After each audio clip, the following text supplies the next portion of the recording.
പക്ഷെ വേറൊരു ഇതിനെക്കാട്ടിലും നമ്മൾ ഇപ്പം നേരിടുന്ന ഒരു പ്രശ്നം, എനിക്ക് കഴിഞ്ഞ വട്ടം ഈ അടുത്ത് കോയമ്പത്തൂർ പോയ ഒരു അനുഭവത്തിൽ നിന്ന് എനിക്ക് സംഭവം പറഞ്ഞിട്ട് ഇപ്പം മൈൻഡ് വന്നതാണ്. അതായത് നമ്മുടെ എക്സ്പൾസിലും ഹിമാലയനിലും നമ്മൾ ഓഫ് റോഡിങ് കുറച്ചും കൂടെ മെച്ചപ്പെടുത്താൻ വേണ്ടി ഒരു മോഡിഫിക്കേഷൻ ആയിട്ട് കുറച്ച് റിസർച്ച് നടത്തിയിട്ട് നമ്മൾ ADV 390യുടെ ഫുഡ് പാക്ക്, KTMന്റെ ADV 390യുടെ ഫുഡ് പാക്ക് ഭയങ്കര നല്ലൊരു ഓൾട്ടർനേറ്റീവ് ആണ് നമ്മൾ കണ്ടുപിടിച്ചായിരുന്നു. 2 വണ്ടിയിലും മാറ്റാൻ പറ്റുന്ന ഡയറക്റ്റ് സ്വാപ്പാണ്, ബെറ്ററാണത് നമ്മുടെ 2 വണ്ടിയിലുള്ളതിന് വെച്ച്. അപ്പോൾ അത് വാങ്ങാൻ വേണ്ടി നമ്മൾ നോക്കി. ആദ്യം വയനാട്ടിൽ ആ ഒറ്റ KTMന്റെ ഷോറൂമേ ഉള്ളൂ. അവിടെ വിളിച്ചു ചോദിച്ചപ്പോൾ അവർ പറഞ്ഞു ഇല്ല, ഇവിടെ നമ്മൾ സാധനം ഉണ്ട്, പക്ഷേ ആഫ്റ്റർ സെയിൽ ഇല്ല, നമ്മുടെ ഇവിടെ വണ്ടി കൊണ്ടുവന്നു കഴിഞ്ഞാൽ വെച്ച് തരാം. പോട്ടെ, അവിടെ ഇതാക്കി വിട്ടു. കോയമ്പത്തൂർ പോയി. കോയമ്പത്തൂർ ഞാൻ 2 KTMന്റെ ഷോറൂമിൽ പോയി. 2 അവർ പറഞ്ഞു വണ്ടി സാധനം ഉണ്ട്, വണ്ടി കൊണ്ടുവന്നു കഴിഞ്ഞാൽ മാറ്റിത്തരാം. അപ്പോൾ പിന്നെ ഞാൻ ഇതിൽ നിന്ന് എനിക്ക് പെട്ടെന്ന് ഓർമ്മ വന്നാൽ ഹിമാലയൻ ഒരു സമയത്ത് നമ്മൾ ഒരു വട്ടമായ പ്രശ്നമുണ്ട്. അത് ആ ഒരു സമയത്ത് നമ്മൾ ഇതേപോലെ ചോദിച്ചപ്പോൾ അവർ തന്നില്ല. അത് കഴിഞ്ഞിട്ട് പിന്നെ കുറച്ച് കഴിഞ്ഞ് പോയപ്പോൾ സാധനം കിട്ടാം. അതല്ല, അത് രസം എന്താണെന്ന് പറഞ്ഞാൽ ഹിമാലയൻ്റെ നമ്മുടെ ഇവിടുത്തെ ഷോറൂമിൽ അവർ തന്നില്ല. പക്ഷേ അതേസമയം അവിടെ കൽപ്പറ്റ പോയപ്പോൾ അവർ തന്നു. ഹീറോയുടെ ഷോറൂമിൽ കോഴിക്കോട് ഞാൻ സർവീസിൻ്റെ സമയത്ത് ഞാൻ ഈ ഓയിൽ ഫിൽറ്റർ ഇതൊക്കെ മാറ്റുന്നതിൻ്റെ ആ ഓയിൽ ചേഞ്ച് കിറ്റ് അന്ന് ഞാൻ ഫസ്റ്റ് സർവീസിൻ്റെ സമയത്ത് അവിടെ ചോദിച്ചപ്പോൾ അവർ തരാൻ പറ്റില്ല എന്ന് പറഞ്ഞു, ഇവിടെ വിൽക്കത്തില്ല എന്ന് പറഞ്ഞു. എന്നാൽ നമ്മൾ ആലപ്പുഴ പോയപ്പോൾ അവർ തന്നു. അപ്പോൾ പൊതുവെ ഇപ്പം KTMന്റെ കാര്യത്തിലാണ് കമ്പനികൾ ചെയ്യുന്നൊരു പരിപാടിയാണ്. കമ്പനികളാണോ ഷോറൂമുകളാണോ ചെയ്യുന്നത് എനിക്ക് മനസ്സിലാവുന്നില്ല. അതായത് അവർ ഭയങ്കര കർശനമായിട്ട് നമ്മുടെ ഒരു അവകാശത്തെ തടസ്സം നിൽക്കുന്ന പോലെയാണ് അവർ ചെയ്യുന്നത്. നമുക്ക് വിൽക്കത്തില്ല, പുറമെ അവർ അവിടെ കൊണ്ടുവന്നാൽ മാത്രമേ ചെയ്യത്തുള്ളൂ എന്നുള്ളത്.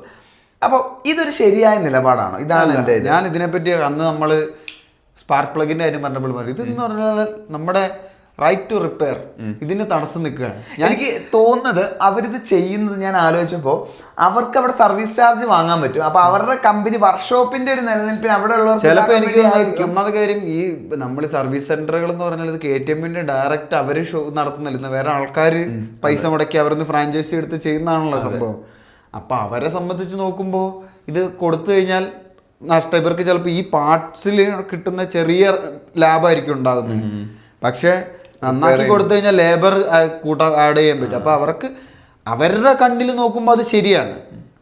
ഇല്ല, അവർ ലേബർ ആഡ് ചെയ്യുന്നുണ്ടാവും, ഇതിൽ ഉണ്ടാവണം തീർച്ചയായിട്ടും. ഏതിൽ ഈ പാർട്സിനകത്തല്ല, അവരവിടെ വെച്ച് തരുന്നെങ്കിൽ അവർക്ക് ലേബർ ചെയ്യാം. ബില്ലടിച്ച് വരുമ്പോൾ ലേബർ അതിനകത്ത് എന്തായാലും ഉണ്ടാവും. ഇപ്പോൾ പറഞ്ഞു വരുമ്പോൾ 10, 200, 300 രൂപ ഉണ്ടാവുള്ളൂ. പക്ഷേ നമ്മളൊരു കൺസ്യൂമർ എന്ന നിലയ്ക്ക്, ഒരു ഉപഭോക്താവ് എന്ന നിലയ്ക്ക് എനിക്ക് എൻ്റെ വണ്ടിക്ക് എനിക്ക് മാറ്റേണ്ട സാധനങ്ങൾ എനിക്ക് പൈസ കൊടുത്ത് വാങ്ങാൻ പറ്റുന്നില്ല എന്ന് പറഞ്ഞു കഴിഞ്ഞാൽ അത് നമ്മൾ വാങ്ങിയ വണ്ടിയെ നമുക്ക് അവകാശമില്ലാത്ത വല്ല രീതിയിലാക്കി മാറ്റുകയാണ്. അതെ അതെ അല്ലേ? എനിക്കത് ഇപ്പം ആ വണ്ടി വാങ്ങിയെന്ന് മാത്രമല്ല, ഇപ്പം ഏതൊരു കമ്പനിയാണേലും അവർക്ക് തരാൻ പറ്റുവാണെങ്കിൽ തരുന്നതിൽ എന്താ തെറ്റില്ല. അതായത് മീൻസ് അവർക്ക് പാർട്സ് ഉണ്ടെങ്കിൽ അതിപ്പോൾ വേറൊരു വണ്ടിക്ക് വേണ്ടിയാണ്. ഇതല്ലെങ്കിൽ ഇപ്പോൾ ഷോറൂമുകളിൽ ഇപ്പോൾ കമ്പനിയുടെ പോളിസിയാണ് ഷോറൂമിൽ നിന്ന് മാറ്റി കൊടുക്കുള്ളൂ എന്ന് പറഞ്ഞു കഴിഞ്ഞാൽ അതിന് പകരം ഇതിന് നമുക്ക് ആഫ്റ്റർ മാർക്കറ്റ് അല്ലെങ്കിൽ ഓൺലൈനിൽ ഏതെങ്കിലും സെയിൽ നടത്തിയാലും മതി. പക്ഷേ സംഭവം ആഫ്റ്റർ മാർക്കറ്റ് സാധനം കിട്ടും, അത് വേറെ കാര്യം. പക്ഷേ ഇതാണ് നമുക്കൊരാവശ്യത്തിനൊരു സാധനം പോയിട്ട് നമുക്ക് ചെയ്യണം തോന്നിക്കഴിഞ്ഞാൽ ചെയ്യാനുള്ള നമ്മുടെ അവകാശത്തെയാണ് ഇത് തടസ്സം നിൽക്കുന്നത്. രണ്ടാമത്തെ കാര്യം ഇവർ ആരോട് പറയാനില്ല വിട്ടുപോകും. ഈ KTMന്റെ അവിടെ പോയിട്ട് ഈ ഹിമാലയനിൽ എങ്ങനെ ഇവർ ഇത് മാറ്റി തരും എനിക്ക് മനസ്സിലായിട്ടില്ല. അല്ല, വണ്ടി കൊണ്ടുവന്നാൽ മാറ്റി തരും എന്ന് പറഞ്ഞ് അത് പിന്നൊരു കാര്യമുണ്ട്. ഞാൻ വണ്ടി ഏതാണെന്ന് അവരോട് പറഞ്ഞില്ല. ഞാൻ പറഞ്ഞിട്ടില്ല. അത് അവരുടെ സൈഡിൽ മിസ്റ്റേക്കാണ് ഞാൻ പറഞ്ഞത്. ഞാൻ വണ്ടി ഏതാണെന്ന് മെൻഷൻ ചെയ്തില്ല. അവിടെ നമ്മൾ പറഞ്ഞു നോക്കി, അവർ പറ്റത്തില്ല അവരുടെ. പക്ഷെ എനിക്ക് തോന്നുന്നു ഇത് കമ്പനി പോളിസി അല്ലാന്ന് തോന്നുന്നു. കാരണം ഈ നമ്മുടെ ആ റോയൽ എൻഫീൽഡിലും ഹീറോയിലും സംഭവിച്ച അനുഭവം അവർ ചിലപ്പോൾ നമ്മളോട് പറയുന്നത് ഇത് കമ്പനിയുടെ പോളിസി ആയിരിക്കും എന്നാണ്. കാരണം എനിക്ക് തോന്നുന്നില്ല റോയൽ എൻഫീൽഡ് പോലത്തെ ഒരു കമ്പനിക്ക്, കാരണം ഏറ്റവും കൂടുതൽ പുറമെ വർക്ക്ഷോപ്പ് ഉള്ളത് റോയൽ എൻഫീൽഡിനാണെന്ന് എനിക്ക് തോന്നുന്നത്. നമ്മുടെ ഇന്ത്യയിൽ ഏറ്റവും കൂടുതൽ അല്ലാത്ത ഈ കമ്പനി അല്ലാത്ത ഓത്തറൈസ്ഡ് മറ്റേ ഇതുള്ളത് റോയൽ എൻഫീൽഡിനായിരിക്കും. ഇവർക്ക് പാർട്സ് കൊടുക്കുന്നില്ലേ? അതെ, അതാണ്. ഇപ്പോൾ വേറെ ഇതിൽ വേഷ്യമുണ്ട്. ഇപ്പോൾ കമ്പനിയിൽ നമ്മൾ ഡയറക്റ്റ് സർവീസ് സെൻ്ററിൽ പോയിട്ട് ഒരു പാർട്ട് ഇപ്പോൾ നമ്മൾ ഇതിന് വാങ്ങണം എന്ന് പറഞ്ഞാൽ അവർ 2-3 ആഴ്ച സമയം പറഞ്ഞു. നമ്മൾ എന്നിട്ട് നമ്മുടെ മറ്റേതിന് റിം എന്താ പറയുക സാധനത്തിന് എന്താ സ്പോക്സ് വാങ്ങാൻ വേണ്ടിയിട്ട് കുറേ അലഞ്ഞിരിഞ്ഞിരുന്നു. എന്നിട്ട് ഇവിടെ നോക്കിയപ്പോൾ 1.5 ആഴ്ച കൊണ്ട് സാധനം കിട്ടി വേറൊരു കടയിൽ നിന്ന് പോയപ്പോൾ. കാരണം അതൊരു ഗുണമുള്ള കാര്യമാണ്. അതേപോലെ തന്നെ ഇപ്പം നമ്മളൊരു വേറൊരു കടക്കാരനും അല്ലെ വർക്ക്ഷോപ്പുകാരന് വാങ്ങുന്ന കിട്ടുന്ന പോലെ നമുക്കും അതിനുള്ളൊരു അവസരം കിട്ടണം. അതെ, അത് എന്താ പറയാ, എനിക്ക് ഒരു ഇതായിട്ട് തോന്നി. കാരണം അവരുടെ കയ്യിൽ സാധനം ഉണ്ട്. അങ്ങനെ ഇതൊരു ഇങ്ങനത്തെ ഒരു നിർബന്ധം. പിന്നെ ഞങ്ങൾക്ക് വേറൊരു കാര്യം കൂടെ ഉണ്ട്. ഇവർക്ക് തരണമെന്ന് വെച്ചാൽ തരാം. അതെ. പിന്നെ ഇപ്പോൾ റോയൽ എൻഫീൽഡിനെ വെച്ച് താരതമ്യം ചെയ്യുമ്പോൾ ഇപ്പോൾ ഹീറോയുടെ പ്രശ്നം വന്നപ്പോൾ അവരെ സംബന്ധിച്ചുള്ളതൊന്നും അവർ കുറച്ച് സാധനം വാങ്ങി വെക്കലുണ്ടാവുള്ളൂ. ഈ പ്രശ്നം വരുമ്പോൾ അതുകൊണ്ടായിരിക്കും ഹീറോക്കാർ അവിടെ തരാതെ ഇത് കോഴിക്കോട് തരാണ്ടിരുന്നേ. അവരെന്നോട് പറഞ്ഞ കാരണം അത് തന്നെയാണ് കേട്ടോ. അവരെന്നോട് പറഞ്ഞ, അതായത് ഞാൻ കൃത്യം പറയാം, ഓരോ ഷോപ്പിലും എൻ്റെ അനുഭവം ഞാൻ പറയാം. റോയൽ എൻഫീൽഡ് എന്ന് ചോദിച്ചപ്പോൾ അവർ പറഞ്ഞത് ഞങ്ങളിപ്പോൾ സ്പെയർ കൊടുക്കുന്നില്ല, ഞങ്ങൾ ഇങ്ങനത്തെ എന്താ പറയുക ലൂബ്രിക്കൻസും കാര്യങ്ങളൊക്കെ കൊടുക്കുക അന്ന് പറഞ്ഞു. എനിക്ക് ഇപ്പോഴും ഓർമ്മയുണ്ട് അത്. ഹീറോയിൽ ഞാൻ ചോദിച്ചപ്പോൾ അവർ പറഞ്ഞത് ഇവിടെ പാർട്സ് കുറവാണ്, അതുകൊണ്ട് നമുക്കങ്ങനെ ആഫ്റ്റർ സെയിൽ ഇല്ല, നിങ്ങൾ തരാൻ പറ്റില്ല എന്നാണ് അവർ പറഞ്ഞത്. KTM മേട്ടുപ്പാളയത്തുള്ള KTM ഞാൻ ചോദിച്ചപ്പോൾ അവിടെ പാർട്സ് ഇല്ല എന്നാണ് പറഞ്ഞത്. പാർട്സ് ഉണ്ടെങ്കിൽ അവർ തരുമില്ല എന്നുള്ള രണ്ടാമത്തെ കാര്യം. കോയമ്പത്തൂർ ചോദിച്ചപ്പോൾ അവർ പറഞ്ഞ സാധനം ഉണ്ട്, പക്ഷെ നമ്മളിവിടെ ആ പരിപാടി ഇല്ല, വണ്ടി കൊണ്ടുവരാ ഇവിടെ ഇവിടുന്ന് നമ്മുടെ എന്താ സ്ഥലത്ത് ഈ മുട്ടിലിന്ന് അവർ KTMകാർ എന്താണ് പറയുക സെയിം കാര്യം തന്നെയാണ് അവരിവിടെയും പറഞ്ഞത്. ചിലപ്പോൾ എനിക്ക് തോന്നുന്ന ഇതായിരിക്കും, അവരെ സംബന്ധിച്ചിടത്തോളം ഈ ലേബർ ഇല്ലാണ്ട് പാർട്സ് കൊടുക്കുന്നത് അവർക്ക് നഷ്ടമായിരിക്കും. സാധനം വരുത്തിച്ച് ചിലപ്പോൾ ചെറിയ മാർജിനേ ഉണ്ടാവുള്ളൂ. അതെ. പക്ഷേ ഇത് നമുക്ക് പുറത്തുനിന്ന് വാങ്ങാൻ അവസരം കിട്ടുക. അപ്പോൾ ഈ സാധനത്തിന് കുഴപ്പം എന്താണെന്ന് പറയുമ്പോൾ ഈ KTMൻ്റെ ഒരു പാർട്ട് എൻഫീൽഡിൽ വർക്കാവുക എന്ന് പറഞ്ഞാൽ പൊതുവേ അങ്ങനെ അധികം ആരും ചെയ്യാറില്ല. ഇതിനൊരു പ്രത്യേക ടൈപ്പ് ഇത് ഉപയോഗിച്ച് ഇതിന് ആവശ്യമുള്ള ആൾക്കാർ മാത്രമേ ഇത് പോയി വാങ്ങുള്ളൂ. അങ്ങനെയുള്ളവർക്കാണ് ബുദ്ധിമുട്ട്. പക്ഷേ അപ്പോൾ നമ്മൾ വേറെ തലത്തിൽ ചിന്തിക്കുമ്പോൾ അങ്ങനെ കുറച്ച് പേർക്ക് വേണ്ടി ഒരു കമ്പനി പോളിസി മാറ്റണോ എന്ന് ആലോചിക്കുമ്പോൾ അതൊരു ബുദ്ധിമുട്ടുള്ള കാര്യമാണ്. നമ്മളെപ്പോഴും അതാണ് ഞാൻ ചിന്തിച്ചൊരു വേറെ കാര്യം ഇതാണ്. പക്ഷേ എനിക്ക് തോന്നുന്നത് ഈ സാധനം വാങ്ങാൻ കിട്ടണം. പക്ഷേ എന്താ വേറെ സൈഡിൽ നിന്ന് നമ്മൾ ചിന്തിക്കുകയാണെങ്കിൽ ഇത് ആഫ്റ്റർ മാർക്കറ്റ് അല്ലാത്ത സ്പെയർ പാർട്സുകളുടെ ഇടയിൽ വാങ്ങാൻ കിട്ടും, അത് നമുക്ക് വാങ്ങാം.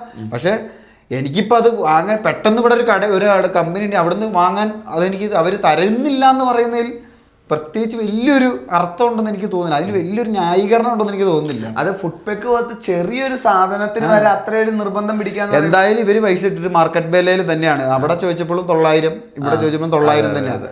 പ്രത്യേകിച്ച് വ്യത്യാസം. അപ്പം എന്തായാലും അവരുടെ ലാഭവും GST ഇതെല്ലാം കഴിഞ്ഞിട്ട് എല്ലാം MRP റേറ്റ് ആണ് ആ സാധനം. പിന്നെ ഈ 200 രൂപയ്ക്ക് വേണ്ടി ഇത്രയും ഇതാക്കേണ്ട കാര്യമുണ്ടോ? അതായത് ഈ ഫുഡ് പെഗ് എന്ന് പറഞ്ഞ സാധനമൊക്കെ എപ്പോഴും മാറ്റേണ്ട വരുന്നൊരു സാധനമല്ല. അതെ, ഇതൊന്നും എപ്പോഴും നാശമായി പോയി. ഇത് കാരണം ഇത് ഉണ്ടെങ്കിൽ ഇവർക്ക് ഇത് ഒന്നുകിൽ ആക്സിഡന്റ് പറ്റിയിട്ട് അല്ലാണ്ട് ഈ സാധനം ഒരിക്കലും പൊട്ടി പോകുന്ന പ്രശ്നം വരുന്നില്ല. മോഡിഫൈ ചെയ്യാനോ മാത്രം. അപ്പൊ എനിക്ക് കിട്ടണം. ഇതാണ് ഞാൻ എല്ലാ സൈഡിലും ചിന്തിക്കുമ്പോൾ എനിക്ക് കിട്ടണമെന്ന് ചോദിച്ചാൽ കിട്ടണം. കമ്പനിയുടെ സൈഡിൽ നിന്ന് വെച്ചാൽ അവർ തരണം വേണ്ടുള്ള അവർക്ക് ന്യായീകരിക്കാൻ പറ്റുമോ? അതും ഞാൻ ആലോചിക്കും, നമ്മളന്ന് പൊന്നന്ന് പട്ടിയെ തട്ടിയിട്ട് ആക്സിഡന്റ് ആയ സമയത്ത് ആ സംഭവം നമ്മൾ റോയൽ എൻഫീൽഡിൽ കൊടുത്തായിരുന്നു അതൊരു 10,000-20,000 രൂപ വാങ്ങിച്ചത്. നമ്മൾ എനിക്ക് തോന്നുന്നത് 5,000 രൂപയ്ക്ക് 5,000 ആയിട്ടില്ല, ഒരു 3,000 രൂപയ്ക്ക് എങ്ങാണ്ട് പാർട്സ് വാങ്ങി അതിന്റെ ഏറ്റവും പറ്റും സ്ട്രക്ചർ മറ്റേ സാധനം ഇരിക്കുന്ന സാധനം കട്ട് ചെയ്ത് തിരിച്ച് നമ്മൾ അങ്ങനത്തെ ഒരു ബുദ്ധിയിലെ സാധനം അങ്ങ് ചെയ്തു. ഹാൻഡിൽ ബാർ മാറ്റി, ക്ലച്ച് കേബിൾ മാറ്റി, ഫുഡ് പെഗ് 2 മാറ്റി, 2 സൈഡിലെ മാറ്റി. അത് മറ്റേത് മാറ്റിയായിരുന്നു, മറ്റേ റബ്ബറും അല്ല മറ്റേ പോയായിരുന്നു. 2 മാറ്റി. ഒരു വശത്തെ സൈഡത്തെ ചെരിഞ്ഞു പോയായിരുന്നു, ഒരെണ്ണം പൊട്ടിപ്പോയായിരുന്നു. ഫ്രണ്ടിലത്തെ അത് പോയായിരുന്നു അല്ലേ, അത് മാറി. പിന്നെന്താ ഗിയർ ലിവർ ഒക്കെ വളഞ്ഞു പോയി, അതൊക്കെ അവരുടെ അടുത്ത് കൊടുത്ത് അവരെന്തായാലും മാറ്റിയായിരുന്നു. നമ്മളത് വളച്ച് നേരെയാക്കി. നമ്മളിപ്പോഴും അതില് മാറ്റാത്ത ഇതാണ് ടാങ്കാണ്. ആ ടാങ്കിൽ പാടുണ്ട്. ആ പാട് ഞാനിങ്ങനെ ഒരു മറ്റേ യുദ്ധത്തിന് ഉണ്ടാവുന്ന വാർ വൂണ്ട് എന്തെന്ന് പറയില്ലടെ, ബാറ്റിൽ സ്കാർ എന്ന് പറയില്ല, അതുപോലെ ഞാൻ ഇതാക്കി യുദ്ധത്തിലുണ്ടായ ഒരു മുറിവ് പോലെ. അത് വെച്ചോണ്ടിരുന്ന വിഷയമാണ്. പക്ഷെ വലിയ കുഴപ്പമൊന്നും ഇല്ലാത്തതുകൊണ്ട് അലുമിനിയം പെട്ടെന്ന് അങ്ങ് തുരുമ്പിച്ച് പോകാത്തതുകൊണ്ട് നമുക്ക് പോവില്ല വിചാരിച്ച് നോക്കാം. പക്ഷെ ഇപ്പൊ നമ്മളന്ന് അന്ന് ടാങ്ക് കൂടെ മാറുന്ന 20,000 നിൽക്കൂലായിരുന്നു. ഈ പറഞ്ഞാല് ടാങ്കിന് മാത്രം 12,000-15,000 രൂപ എങ്ങാണ്ട് വിലയാണ്. അതിന്റെ എല്ലാം കൂടെ ഒരു ടാങ്ക് മാറുമ്പോൾ അവർ മിക്കവാറും ഫ്യൂവലും മറ്റേ സാധനം ഒക്കെ മാറുമായിരിക്കും. മറ്റേ ഫ്യൂവൽ ഫിൽറ്ററും മറ്റേ അവരെ തെറ്റ് പറയുന്നില്ല, കാരണം അവർക്ക് അത്രയും ജോലിക്കാരുണ്ട്, അവർക്ക് ശമ്പളം കൊടുക്കണം, അവർക്ക് ശമ്പളം. പക്ഷെ ഇതാണ് നമ്മൾ ഇങ്ങനെ ചിന്തിക്കുമ്പോൾ ഈ MRP റേറ്റിൽ കുറഞ്ഞിട്ടല്ല അവർ വിൽക്കുന്നത്. പുറത്ത് വിൽക്കുന്ന 900 തന്നെയാണ് വിൽക്കുന്നത്, അതേ പൈസക്ക് തന്നെയാണ് ഇതും വിൽക്കുന്നതെങ്കിൽ ഒരു സ്പെയർ എന്നൊക്കെ പറഞ്ഞ ഒരു വണ്ടിയില് ഒരു ആവറേജ് ഒരു 6 മാസമെങ്കിലും നിൽക്കും. ഇതിൽ വേറെ ചെറിയ സാധനം ഇതിൽ വേറൊരു വിഷയം എന്താണെന്നറിയോ, ഇത് നമ്മുടെ എന്താന്ന് പറഞ്ഞു കഴിഞ്ഞാൽ ഇങ്ങനെ ചെയ്യാനുള്ള ആൾക്കാരെ നിരുത്സാഹപ്പെടുത്താണ്. അത് സ്വന്തം വണ്ടി കുറച്ചും കൂടെ എന്നെ സംബന്ധിച്ചിടത്തോളം ഞാൻ അതിൽ ഉറച്ചു വെച്ചു. കാരണം ഞാനൊരു സാധനം പൈസ കൊടുത്ത് വാങ്ങി അതെനിക്ക് നന്നാക്കണം.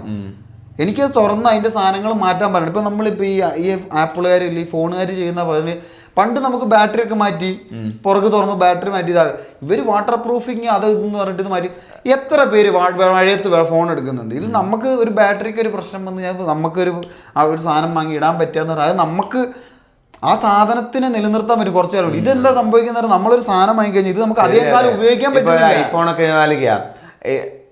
അവർ കച്ചവടവൽക്കരണമാണ്. അത് ഇപ്പൊ ഐഫോൺ ഇപ്പൊ 17 പ്രോയ്ക്കൊക്കെ ബാറ്ററി റീപ്ലേസ് ചെയ്യാൻ നമുക്ക് തന്നെ മാറ്റാൻ പറ്റുന്നുള്ളതുണ്ടെങ്കിൽ എന്ത് എത്ര കാലം ഫോൺ ഉപയോഗിക്കാം. അല്ല പണ്ടത്തെ ആൾക്കാർ ഫോൺ മാറ്റുന്നത് ബാറ്ററിയുടെ പ്രശ്നം വരുമ്പോഴാണ് മാറ്റുന്നത്. നമ്മൾ ഇതിൽ മനസ്സിലാക്കേണ്ട ഒരു പണ്ടെന്ന് ആലോചിച്ച് നോക്ക്, നമുക്കിത് ഫോൺ ഇതായി കഴിഞ്ഞാൽ ബാറ്ററി വീങ്ങി കഴിഞ്ഞ് കഴിഞ്ഞാൽ നമുക്ക് പുറത്ത് പോയി വേറൊരു സാധനം വാങ്ങി ഇടായിരുന്നു ഇതിനകത്ത്. അത് ഇതെന്താ ഈ സാധനത്തിന്റെ നിലനിൽപ്പ് കൂടെയാണ്. ഈ കമ്പനിക്ക് വേണ്ട എന്താണ് ഈ സാധനം എത്രയും പെട്ടെന്ന് അതിൽ പുതിയ സാധനം ആക്കണം. അപ്പൊ ഇത് തുറക്കാതിരിക്കാൻ നോക്കി ആൾക്കാരെ കൊണ്ട് നിർബന്ധിക്കുകയാണ്. ഈ സാധനം തുറക്കരുത് അവര്. ഇത് തുറന്നു കഴിഞ്ഞാൽ പോയി. ഇനിയിപ്പോൾ അതാ ഇത് നന്നാക്കാൻ ആൾക്കാരുണ്ടെന്ന് വെച്ചോ, ടെക്നീഷ്യന്മാർ തന്നെ പഠിച്ചത് നന്നാക്കി കൊടുക്കുന്ന ആൾക്കാരുണ്ടെന്ന് വിചാരിച്ചോ. അങ്ങനത്തെ അപ്പം ഇവരെന്താ ചെയ്യുന്നത്, ഇവരെന്ത് ബാറ്ററി ഇതാന്ന് പറഞ്ഞിട്ട് ഇത് മറ്റേത് ചെയ്യും, വാറണ്ടി മറ്റേ ചിപ്പ് സ്ലോ ആക്കും. അപ്ഡേറ്റ് ചെയ്ത് ചിപ്പ് സ്ലോ ആക്കി ബാറ്ററി സേവിങ് എന്ന് പറഞ്ഞിട്ട് ചിപ്പ് സ്ലോ ആക്കും. അപ്പൊ എന്താ ചിപ്പ് സ്ലോ ആയത് നമ്മുടെ ഫുൾ ഇത് കുറയും. ഇപ്പൊ എൻ്റെ ഫോണിന് പറ്റി ഈ ഫോണിന് ഒരു കുഴപ്പമില്ല. ഇതിന് ഞാൻ ഒരു വട്ടം ഈ മറ്റേ ബാറ്ററി മാറ്റിയിട്ട് ബാറ്ററി വീങ്ങി പോയി ബൾജായി വന്നിട്ട് ബാറ്ററി മാറ്റിയിട്ട് അതിൻ്റെ ഒരാഴ്ച എടുത്തില്ല. ഒരാഴ്ച കൊണ്ട് ഇവർ അപ്ഡേറ്റ് വന്നു ബാറ്ററി സേവിങ് എന്ന് പറഞ്ഞിട്ട് പഴയ ഫോണുകളിൽ ഫോൺ ഫുള്ള് സ്ലോ ആക്കി. ഇപ്പൊ എന്നിട്ട് എന്താ വിഷയം എന്ന് പറഞ്ഞു കഴിഞ്ഞാൽ ഫോൺ സ്ലോ ആയി. ഇപ്പോൾ ഞാൻ 3000 രൂപ കൊടുത്ത് ബാറ്ററി മാറ്റിയതും വെറുതെ ആയി, എനിക്ക് സാധനം ഉപയോഗിക്കാൻ പറ്റില്ല. എന്നിട്ട് അത് കഴിഞ്ഞിട്ട് അത് കുറച്ച് കാലം മുന്നേ, ഒരു 2 വർഷം മുന്നേ ഈ സംഭവം നടക്കുന്നത്. അത് കഴിഞ്ഞിട്ട് കുറച്ച് നാൾ മുന്നേ പുതിയൊരു അപ്ഡേറ്റ് വന്നിട്ടുണ്ടായിരുന്നു. ഇത് പിന്നെ സ്ലോ ആക്കി. ഇപ്പം എനിക്ക് ഇത് കുത്തിയിടാണ്ട് നിൽക്കാൻ പറ്റില്ല. ഫുൾ 100% 2 മണിക്കൂർ നിൽക്കുള്ളൂ സാധനം. അനക്കാണ്ട് വെച്ച ഒരു 4 മണിക്കൂർ. എന്റെ ഫോൺ ഇപ്പൊ തന്നെ എനിക്ക് സ്ലോ ആയി തുടങ്ങിയിട്ടുണ്ട്, ഇടയ്ക്ക് ഹാങ് ആവുന്ന. അപ്പൊ ഇതെന്താന്ന് പറയുക, ഇത് ഈ നമ്മളെ കൊണ്ട് ഇങ്ങനെ നമ്മുടെ ഉപഭോഗം കൂട്ടിക്കൊണ്ടിരിക്കുകയാണ്, നമ്മളെ കൊണ്ട് സാധനം വാങ്ങിപ്പിച്ചോണ്ടിരിക്കുകയാണ്. ഈ സാധനത്തിന് ഓൺലൈനിൽ അവർ കൺട്രോൾ ചെയ്യാൻ പറ്റും, അപ്ഡേറ്റ് കൊടുത്ത്. വണ്ടികളിൽ അത് പറ്റത്തില്ല. അപ്പൊ അവര് ഇങ്ങനത്തെ രീതിയിലാണ് കൺട്രോൾ. ഞാൻ പറഞ്ഞത് ഞാൻ അതിൽ 100% പറഞ്ഞു. കാരണം എനിക്കൊരു സാധനം നന്നാക്കാൻ, എൻ്റെ സാധനം അത് നന്നാക്കാൻ എനിക്ക് അവകാശമുണ്ട്. അതെന്നെ നിഷേധിക്കാൻ അത് ഉണ്ടാക്കുന്ന ഒരാൾക്ക് അവകാശമില്ല. അവരെ ഒരു കമ്പനിയെ സംബന്ധിച്ചിടത്തോളം അവരൊരു പ്രൊഡക്റ്റ് ഉണ്ടാക്കി എനിക്ക് തരിക എന്നുള്ളതാണ് അവരുടെ ജോലി. ഇത് വാങ്ങിയിട്ട് എന്ത് ചെയ്യണം എന്നുള്ള എൻ്റെ കാര്യമാണ്, എൻ്റെ തീരുമാനം. അതിനൊരു സൗകര്യം ഉണ്ടായി തരും. സർവീസ് സെൻ്ററുകൾ പോലെയുള്ള എളുപ്പത്തിൽ നമുക്ക് സൗകര്യം ഉണ്ടായി തരാം. പക്ഷേ എന്നോട് ആ സാധനത്തിൽ തുടരുത്, എനിക്കത് എനിക്കത് മാറ്റാനുള്ള അവകാശമില്ല എന്ന് പറയാൻ ഒരു ഗവൺമെൻറ്റിനും അവകാശമില്ല, ഒരു കമ്പനിക്കും അവകാശമില്ല. കാരണം ഞാൻ എൻ്റെ അധ്വാനിച്ച പൈസയിൽ നിന്ന് എൻ്റെ വേർപ്പ് നീരാക്കി, ചോര നീരാക്കിയിട്ടാണ് ടാക്സും ഈ സാധനം ഞാൻ വാങ്ങിയിരിക്കുന്നത്. എന്നിട്ട് എന്നോട് അത് തൊടാൻ പാടില്ല, അതിനകത്ത് അത് ചെയ്യരുത്, ഇത് ചെയ്യരുതെന്ന് പറയരുത്. പിന്നെ നമുക്ക് മാന്യമായിട്ടെല്ലാം ചെയ്യും. നമുക്ക് ചെയ്യേണ്ട കാര്യമില്ല. മറ്റുള്ളവർക്ക് ഇതാണ് എല്ലാത്തിൻ്റെ അവസാനം, മറ്റുള്ളവർക്ക് ഉപദ്രവം ഉണ്ടാക്കരുതെന്ന് ഞാൻ ചിന്തിക്കുന്നുള്ളൂ. നമ്മൾ എന്ത് ചെയ്തു എന്ന് പറഞ്ഞാൽ മറ്റുള്ളവർക്ക് ശല്യം ചെയ്ത എല്ലാ സാധനവും പ്രശ്നമാണെന്ന് ഞാൻ കാണുന്നത്. എന്ന് വെച്ച് എനിക്ക് ആഗ്രഹമുള്ള കാര്യം ചെയ്യരുത് എന്നോട് പറയാൻ പാടില്ല. അത് മാത്രമല്ല, ഇതിപ്പോ ശരിക്കും പറഞ്ഞാൽ ഇങ്ങനത്തെ ഒരു നീശയുള്ള ആൾക്കാർ വളരെ ഭൂരിപക്ഷം പേര് സാധനം തന്നായിരുന്നെങ്കിൽ ഇപ്പോൾ അതിനിപ്പോ ഇവരുടെ ഹോൾസെയിൽ റേറ്റ് ഒരു 500 രൂപയാണെന്ന്. 500 ഉണ്ടാവില്ല ആ സാധനത്തിന്.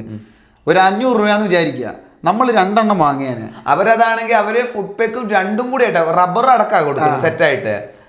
നമ്മൾ എന്തായാലും 2 എണ്ണം വാങ്ങിയാന്. ഇവർക്ക് എങ്ങനെ നോക്കിയാലും അവരുടെ സാധനം ഒന്നുമില്ലാണ്ട് ഒരു എഫേർട്ടും ഇല്ലാണ്ട് അത്രയും പൈസ അത് കിട്ടാതിരുന്നേ. ഇപ്പൊ എന്താ അവർക്ക് കിട്ടേണ്ട പൈസ നമ്മൾ വേറെ ആൾക്കാർക്ക് കൊടുക്കും. അതെ, കാരണം നമ്മൾ എന്തായാലും ഇത് വാങ്ങും. ഇത് ഇവിടുന്ന് കിട്ടിയില്ല, നമ്മൾ എവിടുന്ന് കിട്ടുമെന്നാണ് അടുത്ത ആലോചിക്കുന്നത്. അപ്പൊ അടുത്ത കിട്ടുന്ന സ്ഥലത്ത് പോയിട്ട് നമ്മളത് വാങ്ങും. ഇതെന്ന് പറഞ്ഞു കഴിഞ്ഞാൽ തരില്ല എന്ന് പറയേണ്ട ആവശ്യമില്ല, തരാം, അതായത് കൊടുക്കണോ വേണ്ടെന്നുള്ള അവരുടെ ഇത്. പക്ഷേ തരായിരുന്നു. അവർക്ക് എന്തെങ്കിലും നഷ്ടം വരുമോ? ഒരു നഷ്ടം വരില്ലായിരുന്നു. അവർക്ക് ആകെ നഷ്ടം വരുന്നത് ഇപ്പോൾ കൂടിപ്പോയി ഒരു 100-150 രൂപ ലേബറിന് ഇടുമായിരിക്കും അതിനകത്ത്. ഈ 900 രൂപയുടെ സാധനം വയ്ക്കഴിഞ്ഞാൽ ഒരു 1200 രൂപ വരെയൊക്കെ ബില്ല് വരെയുണ്ടാവുള്ളൂ. അതിൻ്റെ അപ്പുറത്തേക്ക് ലാഭമില്ല. നമ്മളിപ്പോൾ 2 എണ്ണം വാങ്ങിക്കഴിഞ്ഞാൽ അവർക്ക് അതിൻ്റെ പൈസ അതിനകത്ത് കിട്ടിയാണ്.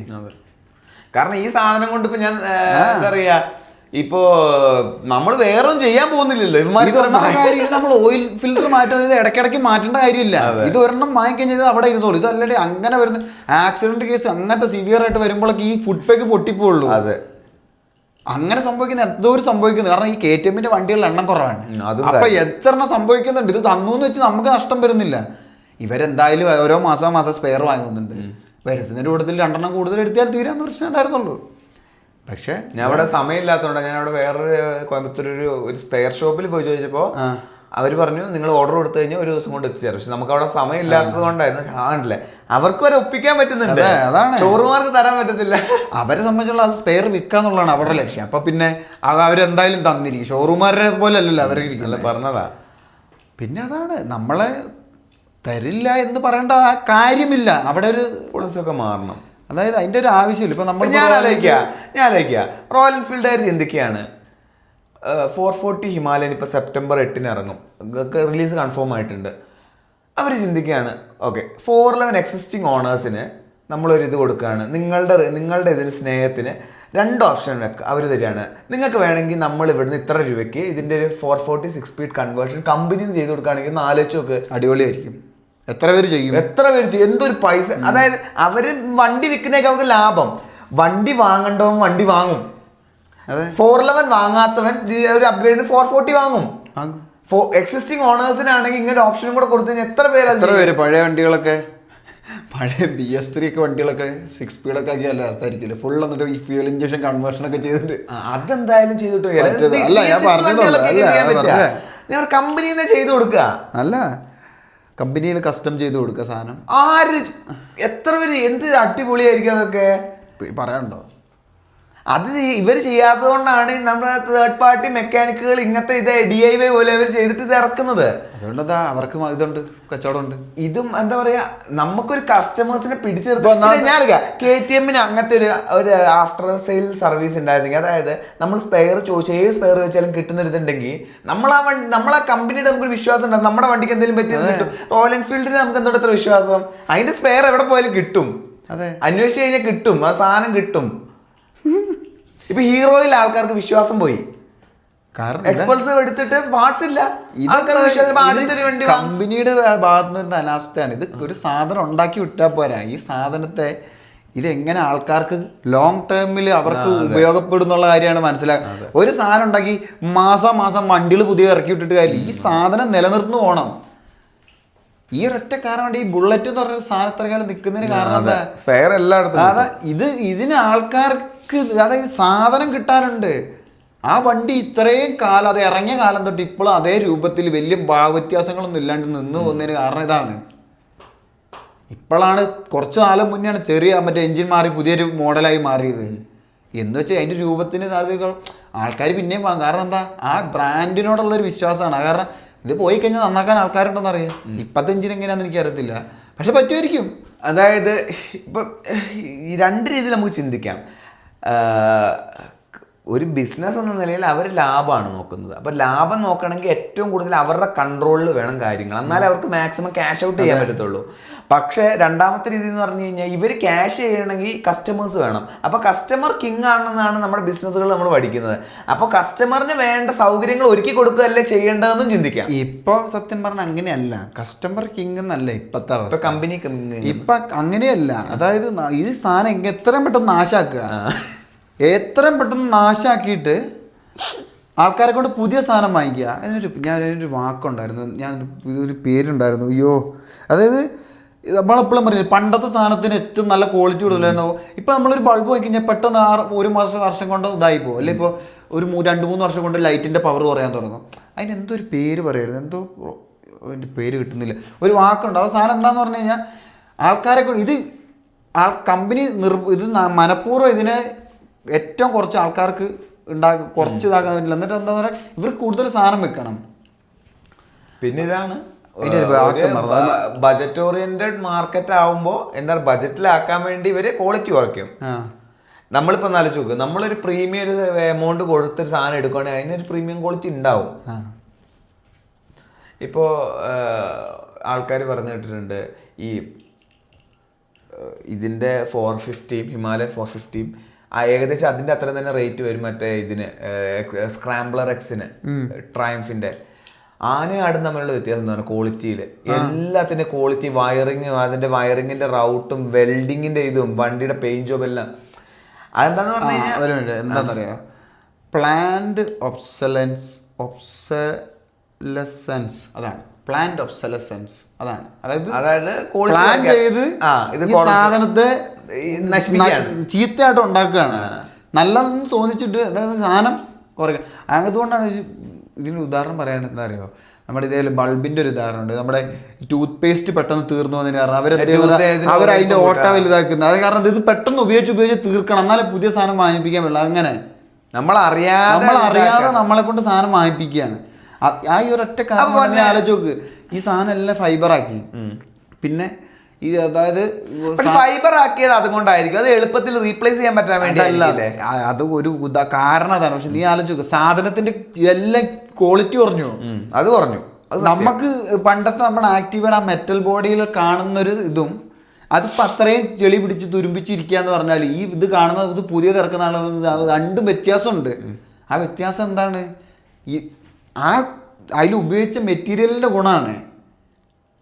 നമ്മളിപ്പോൾ ഇത് താരതമ്യം ചെയ്യാന്ന് പറഞ്ഞാൽ എന്താ, നമ്മൾ മറ്റേ റോൾസ് റോയ്സും ഇതും വെച്ച് താരതമ്യം ചെയ്യണം. ഇത് ഇപ്പോഴത്തെ നമ്മുടെ ഇറങ്ങുന്ന മാർക്കറ്റിൽ ഇറങ്ങുന്ന സ്വിഫ്റ്റ് ഇങ്ങനത്തേലും വെച്ച് നോക്കണം.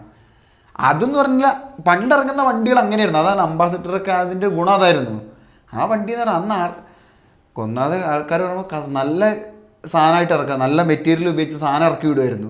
അംബാസഡർ അല്ല, SSIT കുറച്ചും കൂടെ നല്ല. അംബാസഡർ ഫുള്ള് തുരുമ്പും കാര്യങ്ങളായിരുന്നു. എന്നാലും ഞാൻ പറഞ്ഞതാ, നമ്മളത് കാണുമ്പോൾ ഉള്ളൊരു പ്രീമിയം, അതാ ഞാൻ പറഞ്ഞത്. ഇത് എനിക്ക് തോന്നുന്നത് പ്ലാന്റ് ഒബ്സലസൻസ്. പക്ഷേ ഇപ്പോൾ ഈ ഫോണുകളിലൊക്കെ 7 കൊല്ലം അപ്ഡേറ്റും കാര്യങ്ങളൊക്കെ ഇപ്പോൾ പുതുതായിട്ട് അങ്ങനെ വരുന്നില്ല. ഇത് എനിക്ക് തോന്നുന്നത് ആൾക്കാരെ പറ്റിക്കാൻ വേണ്ടിയുള്ള 7 കൊല്ലം ആകുമ്പോഴേക്ക് ഈ ഫോൺ ഇതിൻ്റെ CPU പവർ കുറച്ച് ഓരോ അപ്ഡേറ്റിൽ പവർ കുറച്ച് കൊണ്ടുവരും. 7 കൊല്ലം ആവുന്നതിന് മുമ്പ് മറ്റോ മാറ്റിയിരിക്കും. ഇതെനിക്ക് വെറും മാർക്കറ്റിംഗ് ഗെയിം. കാരണം എന്താ പറഞ്ഞാൽ ആരും ഇത് കൊടുക്കുന്നില്ല. എല്ലാവരും 2-3 വർഷത്തിൽ ഫോൺ മാറ്റുമെന്ന് അറിയാം, പുതിയ ഫോൺ വരുമ്പോൾ.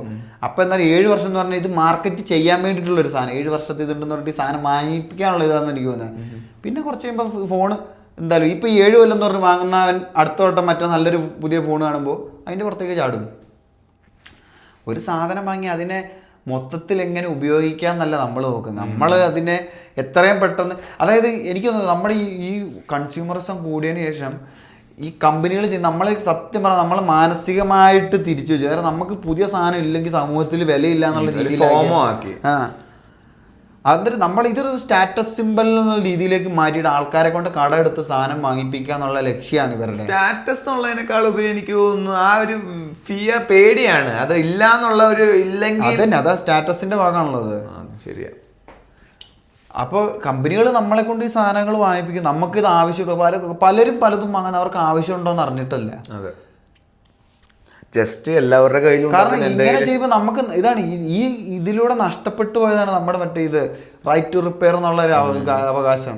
കാരണം ആൾക്കാർക്ക് അറിയില്ല നമുക്ക് ഇങ്ങനത്തെ നമുക്ക് നന്നാക്കാന്നോ ഇതിൽ നമുക്ക് പണിയെടുക്കാമെന്ന് ആൾക്കാർക്ക് അറിയില്ല. എനിക്ക് ഈ സാധനം ശരിയാക്കാമെന്ന് ഒരാൾക്കും അറിയില്ല. ഇപ്പം നമ്മൾ ഈ കമ്പനിയിൽ കാറ് സർവീസ് ചെയ്യാൻ കൊടുക്കുന്നതിന് കാരണം നമുക്ക് സമയം ഇല്ലാത്തതുകൊണ്ടാണ് അവർ കൊടുക്കുന്നത്. ഇതിപ്പോൾ വന്നുവെന്ന് എന്തായി, കമ്പനിയിൽ കൊടുത്താലേ സർവീസ് ചെയ്യാൻ പറ്റുള്ളൂ എന്ന ആൾക്കാരുടെ വിചാരം. ഇത് ആൾക്കാർക്ക് അറിയില്ല. നീ എത്ര ശരി, അത് അവരതുകൊണ്ട് എന്താ പറയാ, അതിന്റെ കൺട്രോൾ ചെയ്യാൻ വേണ്ടിയല്ലേ പറയുന്നത്. പുറത്തുനിന്ന് കൊടുത്തു കഴിഞ്ഞാൽ നമ്മുടെ വാറന്റി കട്ടാവും പറയുന്നത്. നമ്മുടെ ആൾക്കാർ ചോദ്യം ചെയ്യാത്തത് കൊണ്ടാണ്. നമ്മളിത് എന്തുകൊണ്ട് നമുക്ക് ഒന്നാമത്തെ കാര്യം നമുക്കിത് അറിയില്ല. അതുകൊണ്ട് നമ്മുടെ സമയം ലാഭിക്കാനാണ് അവിടെ കൊടുക്കുന്നത്. അത് അവർ ചെയ്തു തരുന്നു എന്നുള്ളൂ. ഇത് വേണമെങ്കിൽ നമുക്കും ചെയ്യാം. നമ്മൾ ചെയ്യാത്തത് കൊണ്ട് അവർക്ക് കൊടുക്കുന്നു. പക്ഷെ നമ്മുടെ ആൾക്കാർക്ക് ഇതുകൊണ്ട് എന്ത് മനസ്സിലായി, നമുക്കിത് സ്വയം ചെയ്യാൻ പറ്റും എന്നുള്ള കാര്യം അറിയത്തില്ല. ആൾക്കാർക്ക് സ്വന്തം വാങ്ങിയ വണ്ടികൾ എല്ലാ കാര്യങ്ങളും അടിസ്ഥാനമായിട്ട് നമ്മുടെ വണ്ടി സർവീസ് ചെയ്യാൻ അറിയണം. അത് നമ്മുടെ മറ്റേ ഓണേഴ്സ് മാനുവൽ കൃത്യമായിട്ട് ചെയ്യേണ്ട കാര്യം വ്യക്തമായിട്ട് എഴുതുന്നത്. അതിന് കാരണം എന്താ, നമുക്ക് ചെയ്യാൻ പറ്റും, അതുകൊണ്ടാണ് അത് പറഞ്ഞിരിക്കുന്നത്. ഇത് നമ്മൾക്ക് ചെയ്യാൻ സമയം ഇല്ലാത്തതുകൊണ്ട് നമുക്ക് പറ്റാത്തതുകൊണ്ടാണ് നമ്മളവിടെ കൊടുക്കുന്നത്.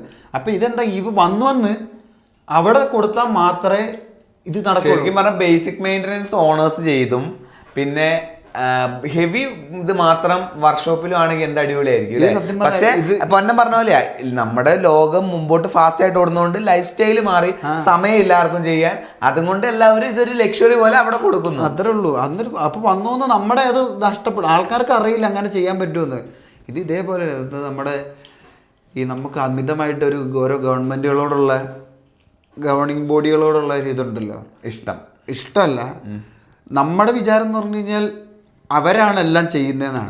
അങ്ങനെ ആശ്രയം നമ്മുടെ ആശ്രയം മുഴുവൻ അവരിലാണ്. കാരണം സാധാരണ ജനങ്ങൾ ചിന്തിക്കുന്നതെന്ന് പറഞ്ഞു കഴിഞ്ഞാൽ അവരാണ് എല്ലാം എന്നാണ്. സത്യം പറഞ്ഞാൽ നമ്മൾക്ക് വേണ്ടിയിട്ടാണ് അവരവിടെ ചെയ്യുന്നതെന്ന് അറിയില്ല. നമുക്കാണ് പവറുള്ളത്. ഇപ്പം നമുക്കൊരു കാര്യം വേണമെങ്കിൽ നമുക്ക് ചോദ്യം ചെയ്യാം അവരെ, പക്ഷെ ചോദ്യം ചെയ്യില്ല. ചോദ്യം ചെയ്ത് കഴിഞ്ഞാൽ ഇപ്പോൾ അവർക്ക് പവറുള്ളതുകൊണ്ട് അവർ നമ്മൾ അടച്ചു താർത്തും. ഇതിങ്ങനെ വന്ന് എന്താ പറ്റിയെന്ന് പറഞ്ഞാൽ ഇപ്പൊ അവർക്കായി പവർ. സത്യം പറഞ്ഞാൽ ജനാധിപത്യം എന്ന് പറഞ്ഞാൽ അതിന്റെ ഉദ്ദേശം എന്താണ്? ആധിപത്യമൊക്കെ പണ്ടേ ജനാധിപത്യം എന്നൊക്കെ പറച്ചിൽ മാത്രമേ ഉള്ളൂ. ജനങ്ങൾക്ക് വേണ്ടി ജനങ്ങൾ തന്നെ. ഞാൻ മനസ്സിലാക്കിയിടത്തോളം ഏറ്റവും നല്ല ഇതെന്താന്ന് പറഞ്ഞാൽ ക്യാപിറ്റലിസമാണ്. ക്യാപിറ്റലിസ്റ്റിലാണെങ്കിൽ പണിയെടുക്കുന്നവന് പൈസയും കിട്ടും, ഈ പണിയെടുക്കാത്തവന് വെറുതെ പൈസ കൊടുക്കേണ്ട കാര്യമില്ല. പക്ഷെ നമ്മുടെ നാട്ടിൽ നടക്കില്ല. നമ്മുടെ നാട്ടിൽ കമ്മ്യൂണിസ്റ്റ് സോഷ്യലിസം പറഞ്ഞു കിടക്കുന്നുണ്ട്, അത് നടക്കില്ല. വെറുതെ വിഷയം മാറിപ്പോയി. എന്ത് തോന്നുന്നു, ഈ ഒരു കാര്യം മാറ്റം വരേണ്ടതാണോ? തീർച്ചയായിട്ടും മാറ്റം വരേണ്ടതാണ്. ഇനിയിപ്പോൾ ഒന്നാമത്തെ കാര്യം നമുക്ക് എന്താ നമ്മൾ മനുഷ്യർക്ക് ഒരു സർവൈവൽ ഇൻസ്റ്റിങ്ക്റ്റ് ഉള്ളതുകൊണ്ട് നമ്മൾക്ക് ഒരു വഴി കിട്ടി നമ്മൾ വേറെ വഴി കണ്ടുപിടിക്കുക. അതാണ് നമ്മുടെ ഒരു രീതി. അതാണ്. അല്ല, ഞങ്ങളിപ്പോ തന്നെ ഞാൻ ഇതിനുള്ള സാധനം വേറെ കണ്ടുപിടിച്ചു, കണ്ടുപിടിച്ചു. കാരണം ഇപ്പൊ തേർഡ് പാർട്ടി ആയിട്ട് പൊതുവെ എല്ലാവരും അത് ചെയ്തോളന്നില്ല. പക്ഷെ എന്താന്ന് പറഞ്ഞു കഴിഞ്ഞാൽ നമ്മൾ വേറെ രീതിയിൽ ചിന്തിക്കുന്നുണ്ട്. നമുക്ക് ആവശ്യമുണ്ട് നമ്മൾ വഴി കണ്ടുപിടിക്കും. സത്യം. നമ്മൾ ഇവരെ കമ്പനികളെ ആശ്രയിക്കേണ്ടതല്ല. ഇതാണ് നേരത്തെ ഗവൺമെന്റിന്റെ കാര്യം പറഞ്ഞത്. നമ്മൾ എല്ലാത്തിനും ഗവൺമെന്റിനെ ആശ്രയിക്കേണ്ട കാര്യമില്ല. നമുക്ക് അധ്വാനിച്ചാലും നമുക്ക് സാധനം ഉണ്ടാക്കാൻ പറ്റും. ഇത് അതേപോലെ തന്നെ നമുക്ക് ഫുഡ് പാക്കറ്റിൽ നമ്മൾ വേറെ ഫുഡ് പാക്ക് കണ്ടുപിടിക്കും.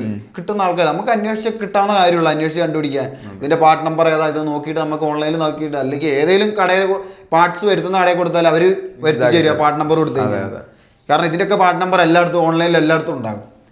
അപ്പം ഇത് മാറ്റം വരണം. കമ്പനികൾക്ക് തരാൻ പറ്റിയിട്ട് നല്ലതാണ്. കാരണം ഇപ്പോൾ റോയൽ എൻഫീൽഡിലുള്ള ഒരുത്തൻ അവിടെ വന്ന് വാങ്ങുകയാണെങ്കിൽ വേറെ ഇതേപോലെ ഹിമാലയനുള്ള ഒരുത്തന് വേണ്ടി നമ്മൾ ഇപ്പോൾ പൊതുവെ നമ്മൾ പോയി പറയല്ല, നമ്മൾ വീഡിയോ ഇടുകയാണ്. വീഡിയോകൾ ഉണ്ടാക്കി ആൾക്കാർ എന്തായാലും ഇന്നത്തെ കാലത്ത് ഇടും. അപ്പോൾ നോക്കും ഇന്ന കടയിൽ നിന്ന് അവിടുന്ന് കിട്ടുന്നുണ്ട് സാധനം എന്ന് പറഞ്ഞു കഴിഞ്ഞാൽ നിങ്ങൾക്കിപ്പോൾ വേറൊരു ബ്രാൻഡിൽ നിൽക്കുന്ന ആളാണ് അങ്ങോട്ടേക്ക് വരുന്നത് നിങ്ങളുടെ സാധനത്തിന് നല്ലതെന്ന് പറഞ്ഞിട്ട്. അപ്പോൾ അത് കിട്ടുമ്പോൾ ഭാവിയിൽ അയാൾ നിങ്ങളുടെ കസ്റ്റമർ ആയേക്കാം. അതും അല്ലെങ്കിൽ ഇവൻ ഇതേപോലെ വീഡിയോ ഇട്ട് കുറെ നോക്കുമ്പോൾ കുറെ പേര് അതെ കോയമ്പത്തൂർ ആ കടയിൽ സാധനം കിട്ടും നമുക്ക് പോയി വാങ്ങാന്ന് പറയുമ്പോൾ ഇപ്പോൾ ഹിമാലയനുള്ള എല്ലാവരും ഒരു ഗ്യാങ് മുഴുവൻ ഇതേപോലെ മാറാന്ന് ചിന്തിക്കുക. റൈഡ് പോകുന്ന ടീം അല്ല ഒരു ക്ലബ്ബിലെ ആൾക്കാർ മുഴുവൻ ഒരുമിച്ച് അങ്ങ് മാറുകയെന്ന് ചോദിച്ചാൽ 10 വണ്ടിക്ക് ഒരുമിച്ച് കിട്ടുക 9,000 രൂപ നിസ്സാരം കണ്ണും പൂട്ടി 9,000 രൂപ കിട്ടി. ഇതെന്ന് പറഞ്ഞാൽ നമുക്ക് പൈസ ഉണ്ടാകാൻ ഇത് നമുക്ക് കുറച്ച് അയവ് കിട്ടിയിൽ ആൾക്കാരെ ഉള്ളിലേക്ക് അടുപ്പിക്കണം. അല്ലാതെ ചുമ്മാ ഈ ചില്ലിൻ്റെ പുറത്തിട്ട് നന്നാക്കുന്ന മാത്രം കാണിച്ചിട്ട് കാര്യമില്ല. ആൾക്കാരെ ഇതിനകത്ത് കുറച്ചുകൂടി ഇൻവോൾവ് ചെയ്യിപ്പിക്കണം. അവർക്ക് ആവശ്യമുള്ള സാധനം കൊടുക്കണം. അപ്പം എന്താ ഇപ്പോൾ നമ്മൾ വണ്ടി വാങ്ങുമ്പോൾ നമ്മൾ ഒരു KTM വണ്ടി വാങ്ങാൻ നമുക്കൊരു ഇത് തോന്നും. നമ്മൾ റോയൽ എൻഫീൽഡ് വണ്ടിയുള്ളവരത്തിന് വേണ്ടി സാധനം എളുപ്പത്തിൽ അവർ തന്നു എന്ന് പറയുമ്പോൾ അവർ നമ്മളെ നല്ല രീതിയിൽ പെരുമാറി നമ്മൾക്ക് തന്നു എന്ന് പറയുമ്പോൾ നമുക്കൊരു ഇത് തോന്നും. അടുത്ത വണ്ടി വാങ്ങുമ്പോൾ KTM നോക്കിയാൽ നമ്മൾ ആലോചിക്കും. അതുകൊണ്ടാണ് ഈ ഒരു കാരണം കൊണ്ടാണ് എൻഫീൽഡിലേക്ക് എല്ലാവരും പോകുന്നത്. അവിടെ ചെന്ന് കഴിഞ്ഞാൽ അവർ നല്ല സ്നേഹത്തിൽ സന്തോഷത്തിലാണ് നമ്മളോട് വർത്തമാനം പറയുന്നത്. അതേപോലെയാണ് കാര്യങ്ങൾ ഡീൽ ചെയ്യുന്നില്ല. അപ്പോൾ ഇത് മാറണം.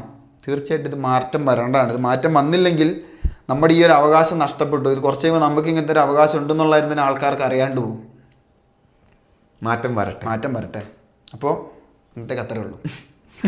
അടുത്തൊരു വ്യത്യസ്ത വീഡിയോയിൽ എന്തെങ്കിലും ഇതേപോലെ വിഷയങ്ങളായിട്ട് കാണാം. അപ്പോൾ